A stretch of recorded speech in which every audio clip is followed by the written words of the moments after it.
Oi, galera, estamos aqui mais uma vez, ainda falando sobre o contexto da Guerra Fria, mas como eu havia prometido, a gente vai falar de dois eventos que fazem parte do contexto da Guerra Fria, mas a gente pode dizer assim que são apêndices, né? Vamos dizer assim, são eventos que aconteceram em locais muito específicos, situações muito específicas, mas que têm como pano de fundo a Guerra Fria. Eles só aconteceram do jeito que aconteceram, no contexto que aconteceram, porque o mundo estava dividido em dois polos, porque o mundo estava naquela situação de bipolaridade.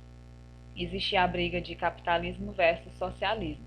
Caso isso não existisse, é possível que esses dois conflitos que a gente vai estudar também não tenham existido. Que conflitos são esses? A Guerra do Vietnã e a Guerra da Coreia.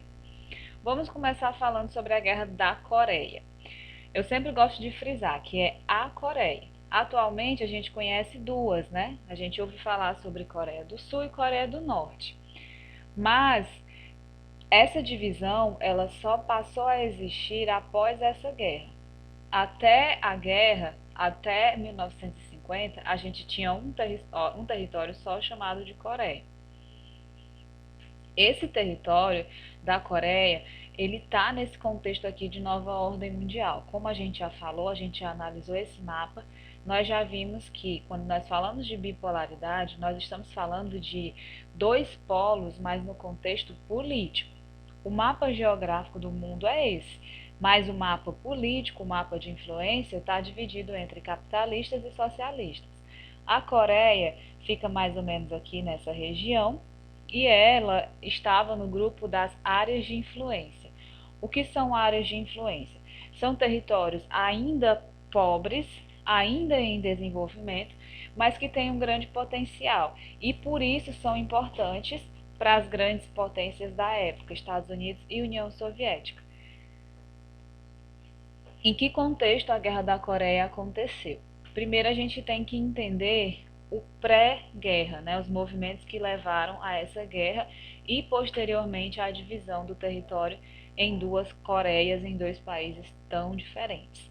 De 1910 até 1945, a Coreia ela era uma província do Japão. Isso quer dizer que não era um país independente, era um território que pertencia ao Japão. No final da Segunda Guerra Mundial, em 1945, quando o Japão perde a guerra, ele também perde os seus territórios. Acontece com o Japão, mesmo que acontece com a Alemanha, mesmo que acontece com a Itália, eles não só vão perder a guerra, como eles também vão ter muitas consequências negativas. Ainda em 1945, vai acontecer a famosa Conferência de Yalta. Essa Conferência de Yalta é aquela que divide a Alemanha em quatro pedaços, cada um sob influência de uma das potências aliadas, mas ela não vai se prender apenas à Alemanha, né? Essa conferência ela vai tratar de todos os países perdedores da guerra, inclusive o Japão. Qual vai ser a consequência direta do Japão para o Japão na Conferência de Yalta? O Japão vai perder seus territórios. Dentre esses territórios, o Japão perde a Coreia, a província da Coreia. E assim como acontece com a Alemanha, que é dividida em dois países, a Coreia também vai ser dividida em dois países. Vai ser a Coreia do Sul, que é um país capitalista, e a Coreia do Norte, um país socialista. Essa divisão ela é feita em 1945 e é importante a gente entender que ela é feita por políticos em uma conferência, assim como aconteceu na Alemanha. Não é o povo que decide formar dois países. São os líderes políticos, que nem coreanos são, que decidem fazer essa divisão. A partir de então, a gente vai ter isso aqui. Vão surgir dois países. A Coreia do Norte, que é um país socialista, né, com a política socialista, comandado por uma ditadura, ou seja, não é um governo democrático, não é um governo com participação popular. A Coreia já começa comandado por uma ditadura. E só para vocês saberem uma curiosidade, o ditador que começa a governar a Coreia do Norte assim que ela surge depois da divisão é o avô do atual ditador coreano Kim Jong-un. A capital passa a ser Pyongyang, que é a mesma até hoje, e nessa época de Guerra Fria, a Coreia do Norte, por ser socialista, então passa a ser aliada da União Soviética. Do outro lado, né, do outro lado bem vizinho, a gente tem o novo país Coreia do Sul, que é um país capitalista, sempre foi e ainda é um país capitalista, com um sistema de governo democrático. A capital é Seul e, por ser um país capitalista, no contexto de Guerra Fria, é aliado dos Estados Unidos, né? É do bloco dos Estados Unidos. Então a gente tem esse contexto que foi dividido em 1945 e perdura até hoje. Por que as causas da guerra, né? Quando a gente fala de causas aqui, a gente está falando especificamente as causas da guerra. Que causas são essas? Primeira causa e principal é o fato de nós estarmos no período da Guerra Fria. Nós estamos no mundo bipolar, né? Então, se eu tenho um país socialista aqui do lado e um país capitalista do outro, é muito provável que esses países entrem em conflito, né? Porque eles estão muito próximos, eles são muito diferentes, eles vivem em realidades muito diferentes. E não existiu conflito só ali, né? Existia um conflito, uma tensão no mundo inteiro. Conflitos que a gente chama de conflitos indiretos entre socialistas e capitalistas. Outro ponto a favor da guerra, né, digamos assim, outra causa, é a fronteira. Como eu falei antes, quando os países foram divididos, não foi o povo que dividiu, né? Foram políticos, foram pessoas de fora que dividiram e decidiram formar dois países.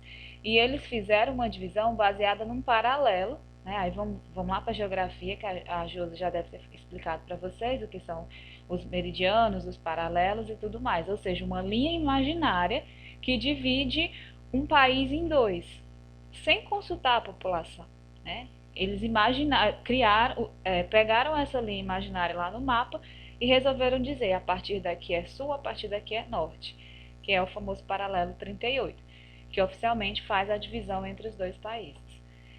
Outra situação que pode ser chamada de causa da guerra é o envolvimento de União Soviética, China, Estados Unidos e ONU. A União Soviética e a China, como países socialistas que já tinham um sistema de governo bem fortalecido e uma economia crescente, né, davam apoio à Coreia do Norte, país que acabou de nascer e nasceu socialista. Os Estados Unidos, vendo isso, ficou com medo de esse socialismo se expandir pela Ásia e, se isso acontecesse, os Estados Unidos iriam perder influência nesse continente, que era um continente extremamente promissor, né, um continente que os Estados Unidos, na época, já imaginavam que ia se tornar um continente importante para a economia e hoje a gente vê que isso já foi confirmado.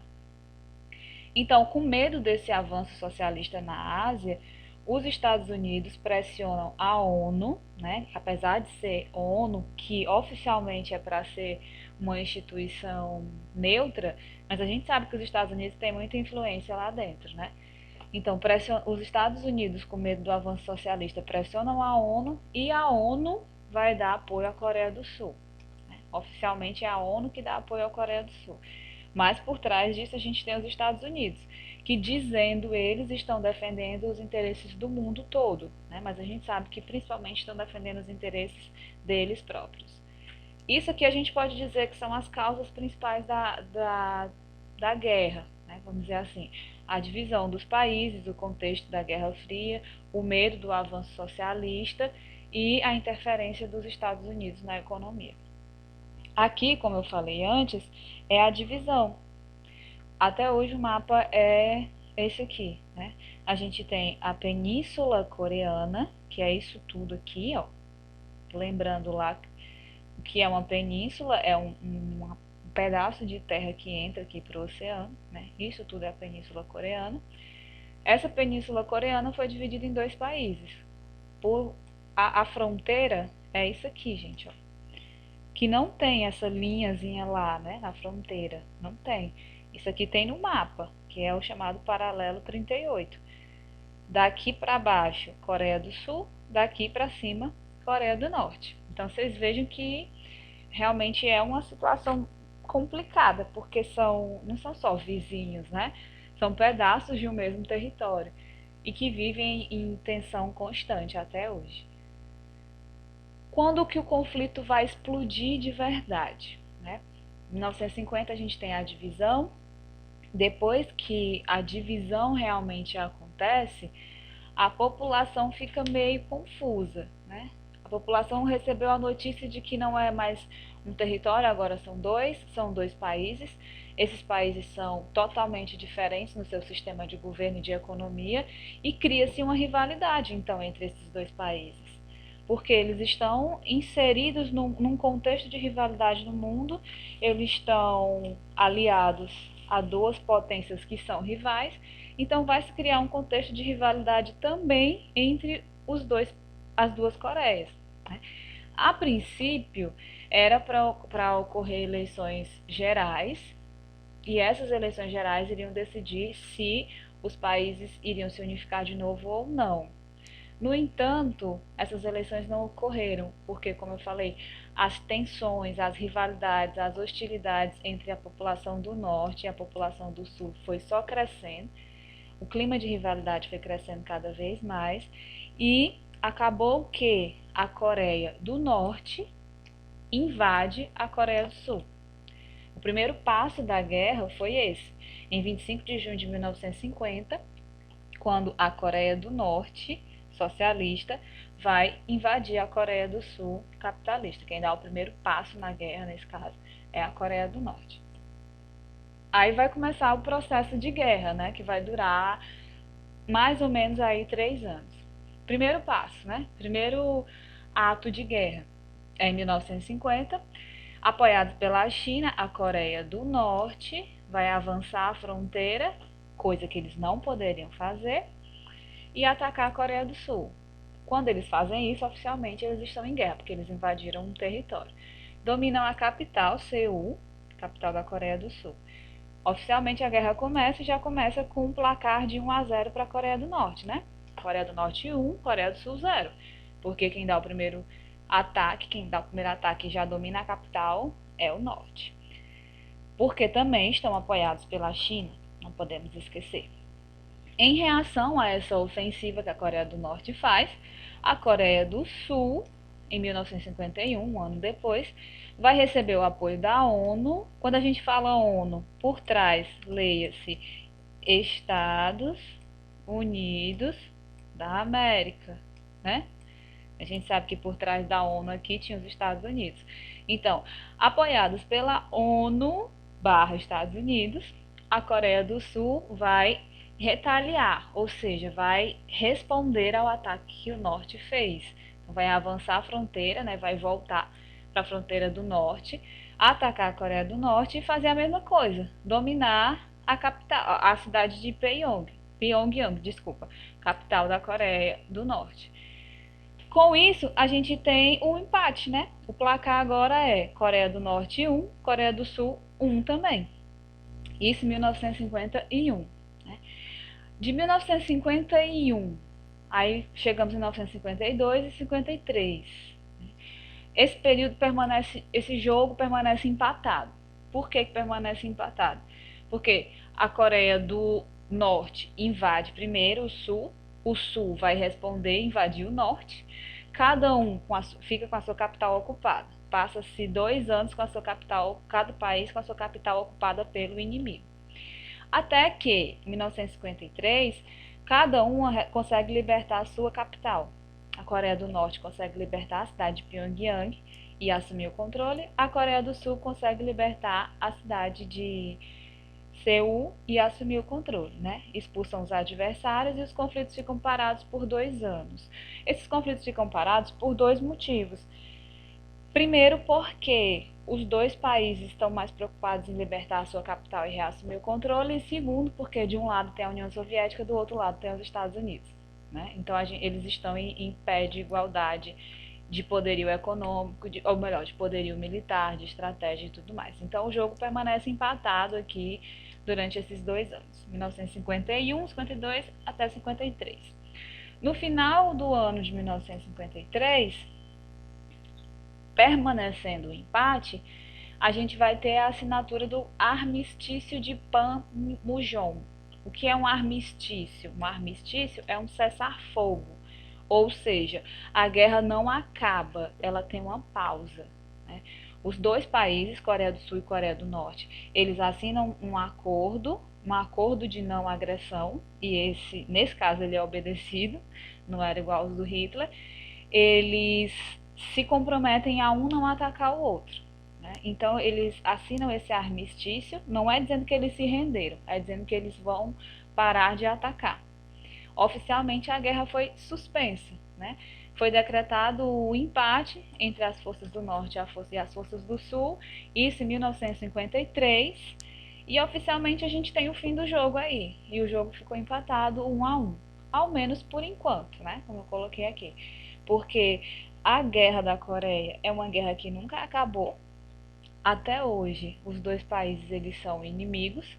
Até hoje, os dois países vivem desse jeito aqui, né? Você imagina você ser inimigo e viver grudado no seu inimigo? Não é um negócio fácil, né? Coreia do Norte, atualmente, é uma potência militar, uma potência nuclear, né? Ou seja, eles têm muitas armas nucleares. E aí você imagina que eles estão, por exemplo, eles estão testando arma nuclear aqui, Pyongyang, na capital, mas essa arma nuclear pode muito bem chegar até aqui, ó, Seul, a capital da Coreia do Sul, né? Ops, atravessei a fronteira e nem percebi. Imagina aí o tamanho do problema que seria, porque até hoje Coreia do Norte é aliada da China, Coreia do Sul é aliada dos Estados Unidos. Então, a guerra acabou, a Guerra Fria também acabou, mas a tensão entre os dois países não acabou. Aqui a gente tem imagens, vamos dizer assim, a evolução da Guerra da Coreia. Primeiro a gente tem a divisão, nessa para a gente revisar aqui. A gente tem a divisão, aqui o paralelo 38, formação das duas Coreias, as duas capitais, Pyongyang e Seul. Um ano depois, menos de um ano depois, né, meses depois dessa divisão, Coreia do Norte vem aqui e ataca a Coreia do Sul. Um ano depois, melhor, antes de um ano depois, em resposta, Coreia do Sul repete o ataque e vai lá assumir a Coreia do Norte, né?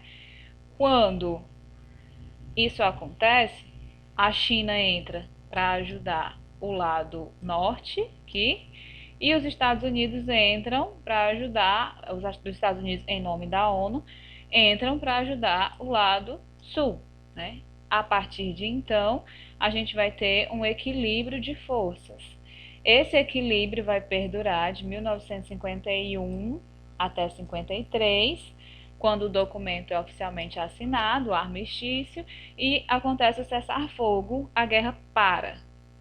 Não vamos dizer que ela acabou, mas ela parou e permanece parada até hoje, né? Eu espero que continue, porque se esses dois países entram em guerra atualmente, isso quer dizer que eles podem formar blocos. E desses dois países pode surgir também uma guerra mundial. Se fosse só eles dois, né? Mas nunca é só eles dois. Eu fico aqui imaginando como deve ser uma guerra de Coreia versus Coreia. Você não sabe quem é o inimigo, né? Porque eles são todos com a mesma cara. Eu imagino. As consequências da guerra, quais foram? Nesse caso, as consequências da guerra da Coreia foram consequências para as Coreias e foram consequências para o mundo também, né? Porque a gente já tem um mundo globalizado, então o que acontece, por mais que seja numa pequena parte da Ásia, repercute no mundo inteiro. Então, a primeira consequência foi que, a partir da divisão desses dois países e dessa guerra, se formaram dois regimes totalitários, duas ditaduras. As duas ditaduras assumiram os dois países, Coreia do Norte e Coreia do Sul. A Coreia do Sul depois passou a ser uma democracia e atualmente é uma democracia. A Coreia do Norte ainda é uma ditadura socialista, uma ditadura de esquerda até hoje. Acontece também depois, né, no período pós-guerra da Coreia, acontece um aquecimento da Guerra Fria, né? Por que a gente usa esse termo aí? Porque a gente costuma dizer que a Guerra Fria ela recebe esse nome, né? Essa característica aqui de ser fria porque não teve armas, porque não teve conflito. Mas se teve na Coreia, então poderia ser um aquecimento para uma possível terceira guerra mundial, né? Então, foi o primeiro conflito realmente onde a gente teve armas, a gente teve mortes, a gente teve exércitos se enfrentando nesse contexto da Guerra Fria. Por isso que a gente fala de aquecimento da Guerra Fria, né? Deu uma esquentada nos ânimos aí, que gera uma possibilidade de um conflito no mundo inteiro. Mas que depois esse conflito foi abafado e graças a Deus a terceira guerra nunca aconteceu e eu espero que nunca aconteça. Quando o conflito termina, né, ele termina empatado, mas, como eu falei, até hoje as Coreias são rivais, né? E existe uma ameaça constante de entrar em guerra.